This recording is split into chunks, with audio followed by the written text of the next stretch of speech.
Hello everyone, how you doing? And welcome back to Skye and Evan in the morning.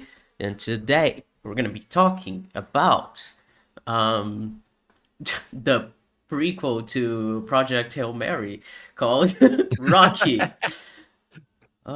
Yes, The indeed. 1976 film. Which was written by Stallone, which I did not know when I started watching the film. I just saw that in the credits. I was like, oh, that's awesome. So that was an interesting Well, surprise.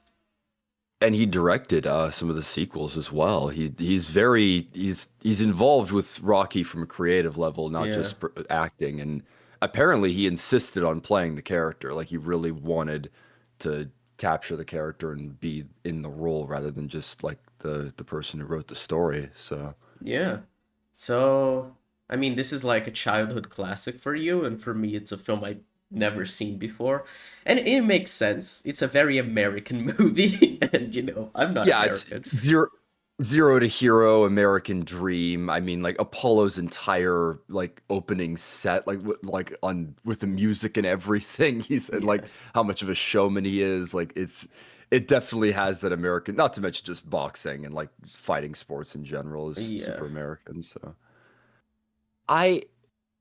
I'm curious more so from your perspective because for me this is I was mentioning that I there are movies that you watch when you're a kid that you watched all the time, but maybe you didn't understand like the dialogue all that Mm-hmm. well. And it's just a different experience on retrospective rewatch. I've always said the Star Wars prequels feel like that to me a little bit. Like I Yeah. didn't really. People always say that, like the political side of it and how insane the dialogue is sometimes. It's just you don't fully grasp it, but with fresh eyes, I appreciated certain things that I didn't when I was a kid. I understood why things were happening more, but Mm-hmm. I you with fresh eyes, I'm curious because I've seen I've all but one or maybe two of the Rocky movies, including Creed, but this was your first time, and this is all time classic. What'd you think? Yeah, I really liked it. I thought it was interesting because it's a fairly standard like zero to hero like sports movie. But like it kind of started the whole genre. We've said Yeah, stuff it like this was. before of like watching the original film that inspired the whole genre. Like I always mention Ocean's 11 as being like the Well, quintessential for that. something that like this is a franchise that didn't work out as well, but what this movie reminded me a lot of was The Exorcist. Hmm. It's a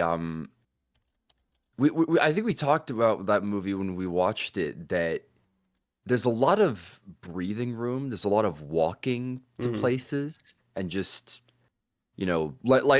having long stretches of no music and then letting the music do all the work, which by the way, original soundtrack in Rocky is amazing by Bill Fantastic. Conti. I one of it's like a character in the movie. It's one of the best parts of it. But yeah, Yeah, so I so it's like the I they think don't. I had the same reaction I think that I had to Home Alone, where I'm watching it, I'm like, yeah, it's pretty decent. Like it's hitting out the beats properly. And then there was the scene where shit, I forgot his name. But the old guy from the gym like goes Oh, to his Mickey. place. Yeah, yeah. He's like, "Oh yeah, let me Yes. be your manager." And then that scene, I'm like, "Oh, okay, this is why this film is considered an all-time great." Like that I one scene in well, Home Alone that ties it all together in the church with the creepy old man. yeah, I that scene I'd forgotten about that. I Mickey was always probably like my favorite character, other than maybe Apollo when I was a kid. I always remember Mickey being great. Guy gives a really good performance across the films, but he's like the mentor figure. He's an unconventional mentor, but I love that scene. It stood out to me so well, like the because beforehand you see that he like is rejected him. He took away his locker, and then he wants to be his manager, and he tells him that he didn't have someone there for him, and he didn't he wants to give the knowledge back, but Rocky throws him out because he's like, dude, where the hell were you this entire time? Yeah. Now you want me now that I've been like, now that I've won the lottery, as it were. Yeah. And he just shouts at him as he's walking away. And it's one of those like things where he knows he can hear him because he is shouting his head off. And Mickey's stopping, but he just keeps going. And he just figures he's probably too mad, and that's just literally it. But then the music kicks in, and you just see him walk out. No words. He just like throws an arm around him, shakes his hand. It's just like, yeah, I can't do him like that. It's like we're good, man. We're good. I've been pissed at you before, but like and got a rough past. But it's like it's okay, man. I Well, I think That what shit's it's that is. It's amazing, just and like it just speaks to his character so well. Um, like it's kind of crazy. yeah, I because that's the thing about Rocky is that he is a softie at heart. Like, Mickey accused him of being a loan shark, and yeah, he does things for money just to get by, but it it's such an interesting part of him that he really does love people, even, he's not very smart, like not in a very good position, but yeah.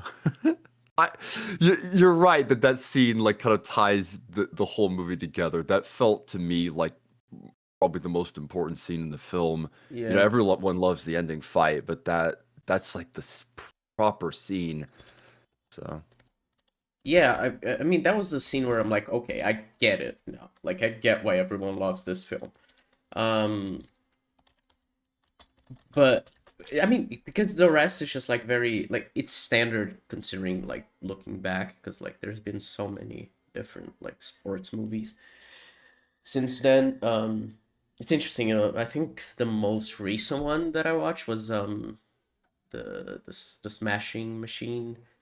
Um, yeah, yeah, yeah. Another, you know, relationship thing. I mean, that's the thing about Rocky. One of those cliches that I would say this movie kind of started is the competition versus love, like, sports affecting your real life, yeah, and it's this movie definitely has that. yeah. I think it's done Um, better in Marty Supreme. Um, but the the thing with Smashing Machine it is basically that like he gets addicted to painkillers and does the whole thing. Um, and I mean, I don't know. I think the thing is right because Rocky. I kept waiting for him to do something where I'm like, okay, he needs to redeem himself, but no, he's just straight up like a good guy. Like I was expecting him, no, he's gonna do something fucked up. But it's more just like he's always been like beaten down, but he has like a good heart, and everyone around him like projects their own insecurities onto him, which I thought was very interesting. Like especially the brother of his girlfriend, what's his name? Ollie, Oh, yeah, Paulie, yeah. yeah, Where he's just like constantly like drinking too much and constantly like um blaming Rocky for like all the failures in his life. It's kind of fascinating. yeah. Everyone feels like they know each other really well too. Hmm. It's like a small town movie, and we've mentioned like this. It's not doesn't have a very big budget, but yeah, I it's interesting to see a character like that who that's another thing I was mentioning is that he just isn't really meant to be all that smart either. Yeah, But they make a great character of him. They don't make him a buffoon, and yeah, they understand like the whole TV aspect. He says to Adrian when like they they show him on TV and he kind of doesn't do too well in front of camera. He says like it did bother him. He yeah. he I acted say like it it doesn't didn't, but bother it's me, like but yeah, it did. So I'm just like, yeah, he's like not smart, but he's not like incompetent, like completely stupid, which I think is yeah, and he way more doesn't realistic portrayal of a dumb character. yeah, and he doesn't like being made a fool of. That Yeah. that's relatable. Yeah. No one likes that. So yeah, I this is one of those things like you said where it's like it feels like the movie that started it all in terms of Zero to Hero. You maybe have seen this before, but there's a reason why this kind of set the precedent and got a bunch of people following in the footsteps. Yeah. What did you think of the romantic elements of this movie? Because that's where, again, we get into the Project Hail Mary sequel side. What did you think of Adrian and Rocky? I thought that at I liked most of it, but the scene where they first kiss I thought had very rapey vibes. It Um, did retrospectively. Let me talk to you about something. This this movie might be a little dated in the here and now. If you watch it, you might be surprised. I'm just surprised watching that like as an adult because I'm like I didn't remember it being that way. yeah. I remember her being very shy and quiet, and that is essentially Which the is role. fine until he's like pushing himself onto her, whether his Yeah, and it's just I like it's do. what you expect with like a man writing a shy woman. He doesn't understand how to write it Yeah, properly. So yeah, I do like the like asking her to take the glasses and the hat off. It's one of those maybe it could have been. I don't know how Rocky, because the thing is, I think Rocky acts in character, but like you said, it's not like got a great vibe, yeah. but you can see what they're going for, Oh yeah, where she's absolutely. quiet, she doesn't take opportunities, and she just is like too quiet and in herself that she won't let other people in. Mm-hmm. And that just taking off the hat and the glasses and her like beginning to open up, her costume design changes as the film goes along. And it's a great little bit of visual storytelling for her with Rocky. Yeah. And But it is interesting yeah, because like a character like him, you'd think he'd be like super into, like flashier like women or something like that, like that well, look. Yeah, they're very extravagant, so they look like, it's trophy wives, but it's actually not that. Like he just genuinely likes this girl like a lot. Um, well, I mean, how did they meet? Like they met at the pet that store. Like store, and he at the bought beginning of the fucking film. turtles from her. Yeah, at the beginning of the movie, that was another element I forgot about is that Rocky seems to connect better with animals than with other people. Yeah. Like he loves going to the pet store and he has the turtle and the fish and it's like he bought those at the store that Adrian works at. I'm like, obviously the implication there kind of went in there, wanted to see her. So Yeah.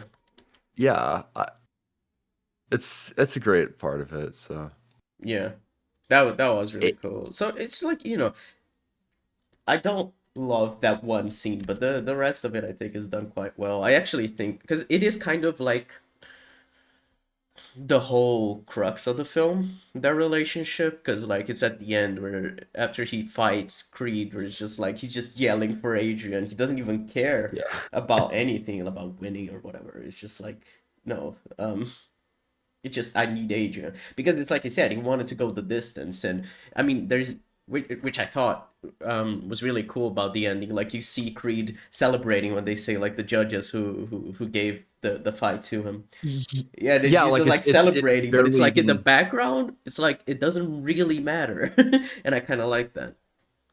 Yeah, the fight because it's the whole thing, and about the fight is that it's a show in Mm-hmm. part, that they're obviously fighting, but they didn't really expect it to go on that long, or like to literally go the full 15 rounds. They figured it would Yeah. be probably over and done with quickly, if not embarrassingly so. But that it's Rocky just puts on the fight of his life and keeps going. So, and it's just it's a glorious ending, a glorious, Mm-hmm. even though he didn't win, he fought amazingly.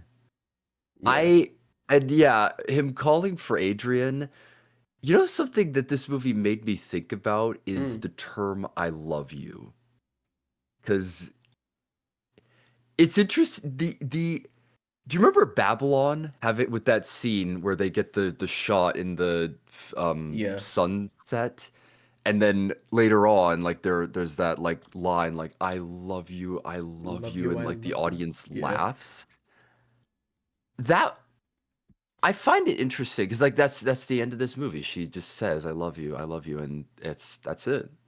And of course, that hadn't happened before. She hadn't opened up as much before, but it's great to see movies just be 100% sincere because, Oh you yeah. know, acting and dialogue is more subtle nowadays, but this is a movie that's of its time from the 70s and the use of music, the like I said, all the breathing room and just characters being able to fully level with each other. I it's amazing to see that and I it drives the film home. It's just it's the same director as The Karate Kid, and the way that it ends very similarly, where it Mm-hmm. ends on just a note with the two leads, and it ends on the big win, as it were. Yeah.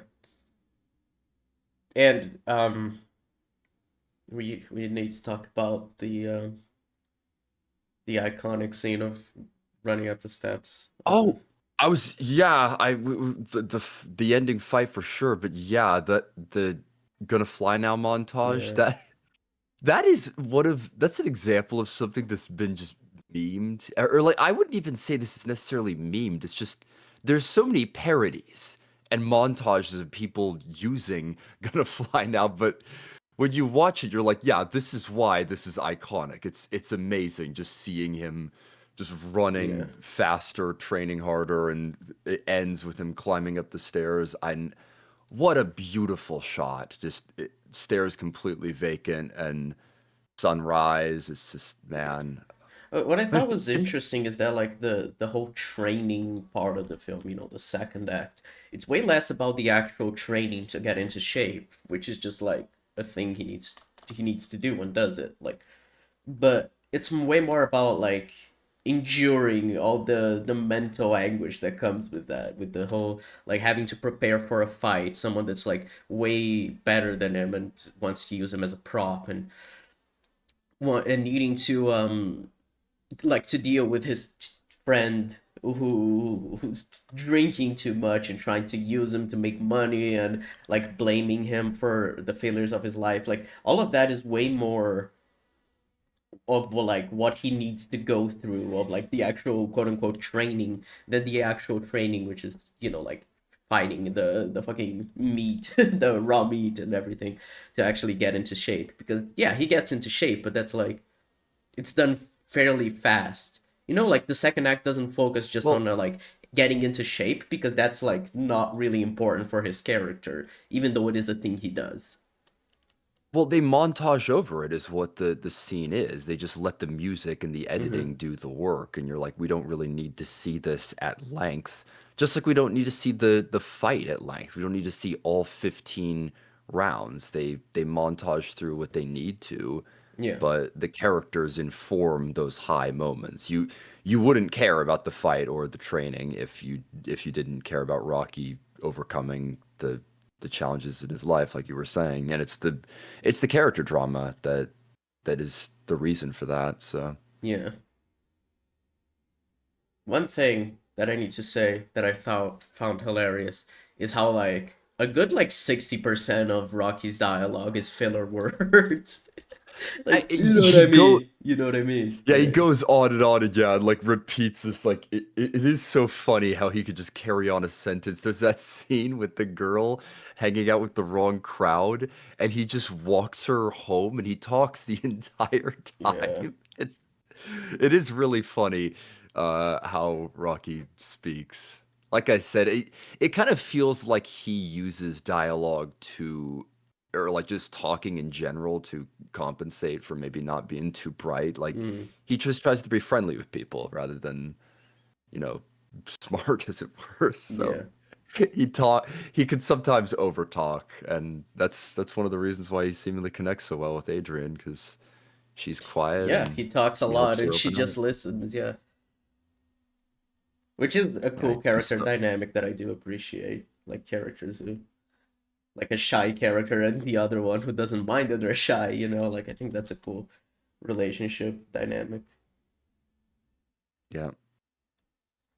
Would you recommend Rocky, Sky? What did you? I absolutely would. Very, very good film. Like I said, it I was gonna say it doesn't reinvent the wheel. It kind of does, because it started the whole genre basically. But but the but it's like it doesn't, from the eyes of like 2026, it doesn't do anything like particularly like inventive. But I do think it is like really fucking well made, and like the characters are super strong, so I do really like it. I would very much recommend it. Yeah, I would as well. Quite the great retrospective. I'd like to say this might have been like 10, 15 years that I've seen this movie, so it's seeing it with fresh eyes was quite the experience. I think it's still great. Some elements haven't aged well, but there's a reason why it's recognized so well, because and you referenced in a movie like Project Hail Mary because it's just iconic, and there's a reason. Like a lot of people grew up with this and love it, and it started so much. So Yeah. Yeah, like I said, this okay, Mashing Machine kind of feels like a remake of this. Even though it's a biopic, it does feel basically like a remake in a lot of aspects. But well, Skye, what do you have for us? yeah, okay. I am not sure. Um, you know what? Okay. We recently did a sci-fi film with Project Hail Mary. Um that has been really well reviewed and high regarded.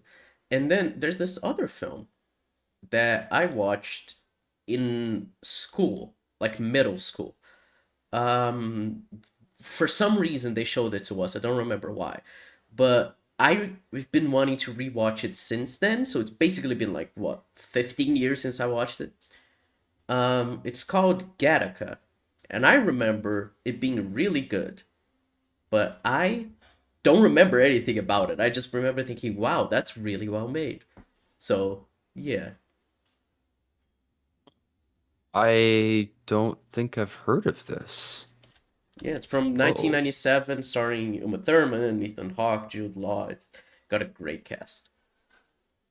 Anthony Nicol. Ooh, directed Lord of War. I haven't seen that yet. I've heard very good things. Mm. Huh. I know absolutely nothing about this film. Okay. Yeah, I'm not gonna look anything up. Gattaca. Okay. yeah, in theory, I watched it when I was a kid, but I don't remember anything. I remember one scene of the characters like walking like up or down like one of those mechanics staircases. What's it called? I forgot the name. Escalators? Escalator, yeah. Um, but that's it, and I don't remember anything else. But Oh, the what are the characters for the good places in there? Maya Rudolph? That's funny. Wow. yeah, I mean Maya Rudolph, she is a very well-known actress. There's a reason why she was cast in that role in a good place. But yeah. All right, Gattaca. I've been meaning to rewatch this film for so long. You have no idea. So Be interesting. 'Cause like I said, I am completely fresh. yeah. All right. Well, thank you very much, folks. That is it for today. Oh, yeah, by the way, when this releases, the migration to a new channel has already happened. So welcome to the new channel. Subscribe so you don't miss new episodes. If you're listening to this on Spotify or whatever, that you have no idea what I'm talking about. But I stopped uploading these episodes to my main YouTube channel. I'm uploading to a specific Skye and Evan in the Morning channel just to help with the algorithm stuff with my own channel, and my video essays getting a little drowned by the podcast episodes. But it won't change anything in terms of upload schedule or anything. We'll keep uploading every week and so forth. It'll be uh continue regularly. It's just on a new channel. But yeah, that's it then. Comment, like, subscribe. Yeah. Indeed. Thank you for watching. Please do so. Yeah. All right. Bye bye. Bye bye.